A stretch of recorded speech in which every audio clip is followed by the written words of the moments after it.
अस्सलाम वालेकुम, मैं हूं नूरुल आरफीन सिद्दीकी और आप देख रहे हैं मेरी जंग डिबेट। आज की डिबेट होगी इस एक अहम मौजू पर जो बिल्कुल अहम नहीं है, क्या वुज़रा हुकूमत को ले डूबेंगे। हुकूमत में जितने वज़ीर अल्हम्दुलिल्लाह शामिल हैं उनमें से अक्सर की तरफ से खुद हुकूमत को ही ख़तरा है। ज़ाहिर है जिस हुकूमत में फवाद चौधरी, फैसल वावडा, शेख रशीद अहमद, अली अमीन गंडापुर, मुराद सईद और न जाने कितने अनमोल रतन हुकूमत वक्त के साथ साथ मेरे मोहतरम वज़ीर आज़म का सब्र आजमाते रहते हैं। शायद वज़ीर आज़म का सब्र तो वो नहीं आजमाते क्योंकि वज़ीर आज़म तो मेरा ख्याल है कि कुछ अच्छी दवाओं के ज़ेर असर हैं, मुसक्कन दवाएं वज़ीर आज़म लेते हैं। हम लोगों को चूँकि ये सहूलत मुयस्सर नहीं है, इसलिए हमारा BP हमारे ये वज़रा अक्सर बढ़ाते ही रहते हैं। ये अनमोल रतन क्या हैं, कितने पानी में हैं, किस हिसाब से ये अपनी हुकूमत को आए दिन चेतावनी देते रहते हैं, इस हवाले से एक चश्मकुशा रिपोर्ट कंपाइल की गई है। ज़रा देखिए फिर बात करते हैं।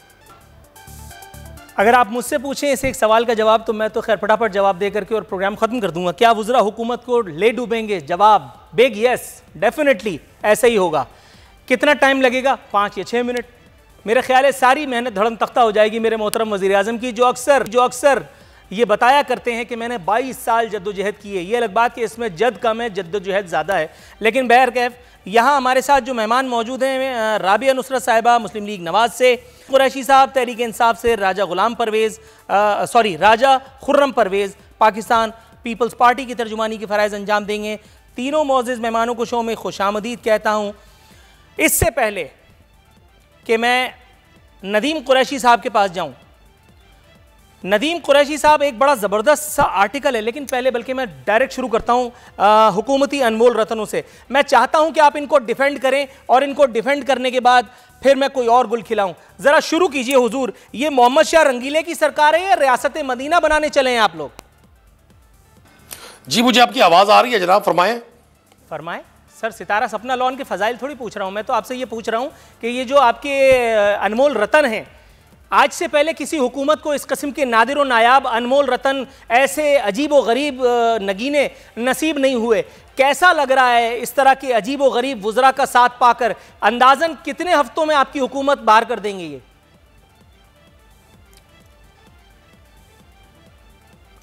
देखिए, बिस्मिल्लाह रहमान रहीम। मैं आपको एक अर्ज करूं, आपका अपना सोचने का जाविया है, चीज़ों को प्रेजेंट करने का जाविया है।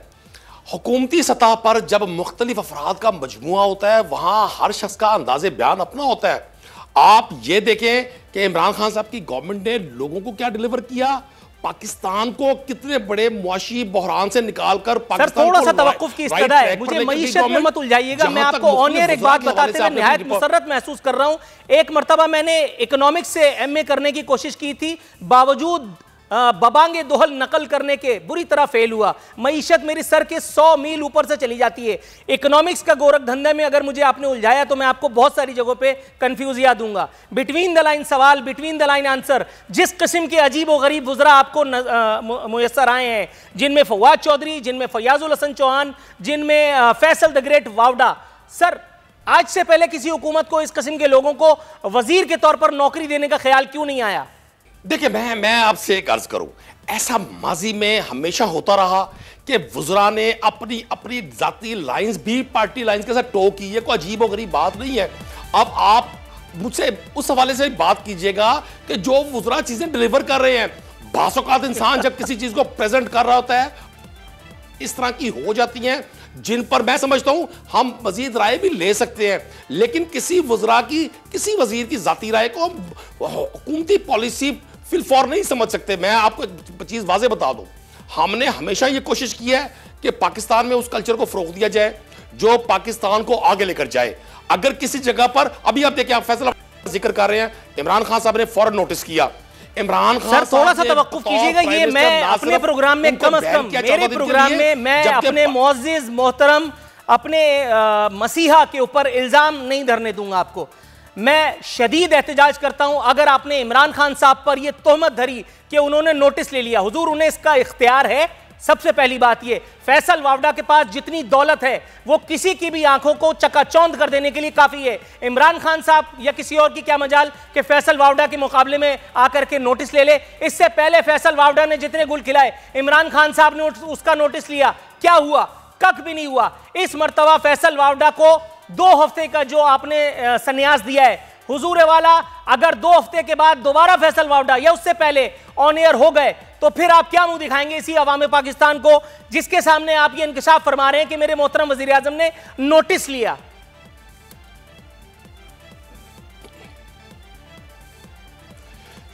फैसल वाडा साहब ने जो कुछ किया, मैं आज भी इस बात पर कायल हूं, हम वो लोग नहीं है, उस मिजाज के लोग नहीं है कि हमने हर एक फर्द के हर जाती एक्ट को डिफेंड करना है। मैं समझता हूं पाकिस्तान तहरीक इंसाफ वो डेमोक्रेटिक पार्टी है जिसके अंदर राय देने का, राय बर्दाश्त करने का हौसला है। पाकिस्तान तहरीक इंसाफ के इंटरनली मैटर्स में भी लोगों ने इस बात पर क्रिटिसाइज किया, और फैसल वाडा साहब जब आएंगे आपके सामने, आप उनको अपने प्रोग्राम में लें, वो इसकी वजाहत करेंगे कि उन्हें इस स्टेप पर क्यों जाना पड़ा। मैं समझता हूं माजी में भी वुज़रा थोड़ा सा तवक्कुफ की इस्तदा है। मैं पाकिस्तान पीपल्स पार्टी राजा खुर्रम परवेज साहब का रुख करने की जिसारत करूंगा। सर आपकी इजाजत से मैं थोड़ी देर में आप तक आता हूं। खुर्रम परवेज साहब, सर पहली मरतबा मेरे प्रोग्राम में शरीक गुफ्तगू होंगे आप। सर खुशामदीद। ये मुझे बताइएगा, आज से पहले हमारी जो हुकूमतें रही हैं उनमें अक्सर मरतबा ऐसा देखा गया है कि ऐसी उल जलूल पर्सनैलिटीज़ को वजारतें, पोर्टफोलियोज दे दिए गए हैं कि जिसके बाद फिर उन हुकूमतों को शर्मिंदगी का सामना ही करना पड़ा है। सर ये पहली मरतबा नहीं है कि इस हुकूमत को भी इस किस्म की किसी सूरत-ए-हाल का सामना है।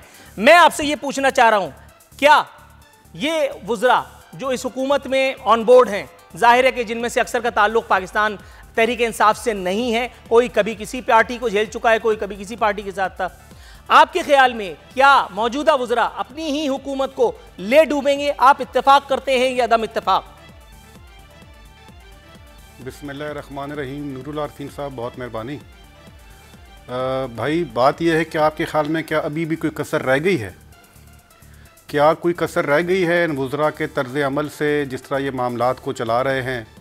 अभी आपने ज़िक्र किया फैसल वाडा साहब का, जो वज़ीर आबी वसाइल हैं, इम्पॉर्टेंट पोर्टफोलियो है और कैबिनेट मेंबर हैं, बड़े ज़िम्मेदार होते हैं लोग, काबीना के अरकान। सियासत पर तो बाद में बात करेंगे किस इशू पे उन्होंने ये हरकत की या ये सब कुछ हुआ। मुझे सिर्फ इस बात का जवाब दें, सियासत तो बहुत पीछे रह जाती है भाई। क्या हमारी तहज़ीब, क्या हमारा कल्चर इस बात की इजाज़त देता है कि आप इस तरह एक जूते को, बूट को टेबल पे रखें और वो प्रोग्राम लाइव जा रहा हो, और एक वफाकी वज़ीर जो एक ज़िम्मेदार ओहदा है, कैबिनेट मेंबर, बड़ा इंपॉर्टेंट पोर्टफोलियो होता है, और उसके होते हुए आप ऐसी बात करें, और उसके बाद आप ये समझते हैं कि 2 हफ्ते की पाबंदी काफ़ी है? क्या ये पाबंदी काफ़ी है? सरकत के बाद आपने एक तमाशा लगाया और एक तो आपने वो बूट रखा, और उसके बाद जो ज़ुबान आपने इस्तेमाल की, क्या आप नूरुल आरफीन भाई मुझे ख़ुद बताइए, क्या वो लफ्ज़ इस काबिल थे कि उन्हें दोहराया जा सके? इख्तलाफात होते हैं, सियासत में होते हैं, 100 दफ़ा होते हैं, और हम सियासी मुखालफीन हैं, हमारी कोई ज़ाती लड़ाई तो किसी से नहीं होती, हम खुलकर तनकीद भी करते हैं, बड़ी खंदा पेशानी से सुनते भी हैं। आप ख़ुद तनकीद करते हैं और हम सुनते हैं, तमाम जमातों पर आप करते हैं, लेकिन जो लफ्ज़ उन्होंने इस्तेमाल किए और जो उनका बिहेवियर था, क्या वो एक वफाकी वज़ीर के शजान शान था? ये एक सोचने का मकाम है। फिर जिस एंकर के प्रोग्राम में ये हुआ, वो एक अलग बहस है कि वो प्रोग्राम ऑन एयर होना चाहिए था, नहीं, इस पर फॉरेन अगेंस्ट डिबेट करते रहिएगा, लेकिन जिस एंकर के प्रोग्राम पे होता है उसको आप पाबंदी लगाते हैं 2 माह की, और जो करता है उसको आप 2 हफ्ते की लगाते हैं। क्या वज़ीर आज़म साहब का अपना कोई बयान सामने आया? 20 तर्जुमान आपने रखे हुए हैं, दर्जनों के हिसाब से तर्जुमान है, क्या किसी एक तर्जुमान की पार्टी लाइन आई इसके ऊपर? ये कह देना ये उनकी ज़ाती राय थी, मेरा ख्याल है ये काफ़ी नहीं है। और बहरहाल जो कुछ भी हुआ पाकिस्तानी सियासत में, ये एक बाइस शर्म चीज़ है, बाइस अफसोस चीज़। Got your point sir. मोहतरमा राबिया नुसरत साहिबा, मैडम बात कर रहे हैं क्या वुज़रा हुकूमत को ले डूबेंगे? एक और हुकूमती अनमोल रतन फवाद चौधरी साहब आज से पहले मुख्तलिफ उल जलूल हरकत के ज़रिए पाकिस्तानी कौम का, मेरा और आपका सब्र आजमाते रहे मौसूफ, कभी किसी को मार दिया, कभी किसी के साथ बदतमीजी। आज लेकिन मेरे ख्याल है कलमा हक कहने का शायद कोई दिन इज्जत ने बहरहाल ये काम करवाया, पंजाब हुकूमत की कारकर्दगी पर बरस पड़े। मैडम ये भी बात ऑब्जेक्शनेबल है, पंजाब हुकूमत की कारकर्दगी है मतलब वो एक आदमी जो एक पसमानदा बैकग्राउंड से बकौल खान साहब की उठ के आया है, जिसके घर में हैंडपंप भी नहीं था, जो साइकिल पे आया है या जो पैदल चल करके आया है, ये तो उसका मेरिट है। फिर उसकी जी हुजूरी और अतात, पाकिस्तान में इससे ज्यादा ओबीडियंट आदमी अगर इस वक्त मौजूद है तो मुझे बताइए। दूसरी बात, मैडम शहबाज शरीफ पर भी बाजी ले गए। एक खबर बता रही है पंजाब के वजीर आला सरदार उस्मान बुज़दार काबीना के अराकीन की तादाद के एतबार से शहबाज शरीफ पर बाजी ले गए। काबीना में 47 अराकीन हैं, जिनमें 37 वज़रा, 5 मुशीर और 5 मुआविनीन खुसूसी। शहबाज शरीफ की काबीना के अरकान की तादाद 44 थी। आपका जवाब। बिस्मिल्लाहिर्रहमानिर्रहीम। पहले तो मैं ये बात आपसे कहूँगी कि जिस तरह आपने अभी कहा कि ये जो वज़रा हैं ये जो वज़ीर आज़म को ले डूबेंगे नहीं, ले डूबे हैं। और दूसरी बात यह कि मियाँ शहबाज शरीफ का आप जो आपने अभी क्वेश्चन किया है, तो मेरा नहीं ख्याल कि ये बात सही है। और किस हद तक ये सही है, ये जो चाहें ये कर सकते हैं। ये झूठ को सच और सच को झूठ इनका काम है, और इसके अलावा इनके पास कुछ नहीं है। आप ये देखें कि जो हालात इस वक्त मुल्क के इन्होंने पैदा कर दिए हैं, ये हालात हैं। वो जो शेख रशीद साहब हैं वो इतना बोलते हैं, क्या उनको नहीं पता रेलवे का क्या हाल है? वो जो अपना फवाद चौधरी साहब हैं वो इतना बोलते हैं, उनको नहीं पता कि हम क्या कर रहे हैं और 1.5 साल में हमने किया क्या है, मुल्क को हम कहाँ के कहाँ ले गए हैं और कितना कर्जा हमने आवाम के ऊपर चढ़ा दिया। ये सारा कर्जा गरीब के ऊपर है, ये सारे बर्डन गरीब के ऊपर है, क्योंकि गरीब को तो इन्होंने छोड़ना नहीं, वो रहेगा ही नहीं। इसलिए इनकी बात क्या, अब क्या बात इनकी करनी है? इनके साथ बात करने का तो फ़ायदा ही नहीं है। ये ढूंढते हैं दूसरों की खामियां, अपनी खामियों को छुपाने के लिए ये दूसरों की खामियां ढूंढते हैं, और ये इनको भूल गए हैं कि हमारी कारकर्दगी क्या है। और पंजाब में आप मुझे बता दें वज़ीर आला की कारकर्दगी क्या है? क्या कारकर्दगी है? जो मियाँ शहबाज शरीफ कारकर्दगियां दिखा गए हैं, अपने शो में मैंने ऊपर ये मट्टी डालते हैं, बताया था कि कोशिश करते हैं। पंजाब आप हुकूमत की जाके हॉस्पिटल देखें, अपनी सरकारी रिहाइशगाह को 7 स्टार तर्ज की तज़ीन और आराइश से नवाजा है मेरे मोहतरम उस्मान नबीला वजह के गुज़दार ने। मेरे ख्याल है आप तक ये खबर पहुंची नहीं है। आप मुझे बताएं कि क्या कारकर्दगी है वज़ीर आला की? बता तो मैं चुका हूं, आपने सुनने की ज़हमत का पता तो चले हमें। थोड़ा सा तवक्कुफ कीजिएगा, मैं आपकी तरफ आता हूं। थोड़ा सा तवक्कुफ फरमाइएगा मैडम। सब्सक्राइब करें और बेल दबाएं ताकि कोई खबर रह न जाए।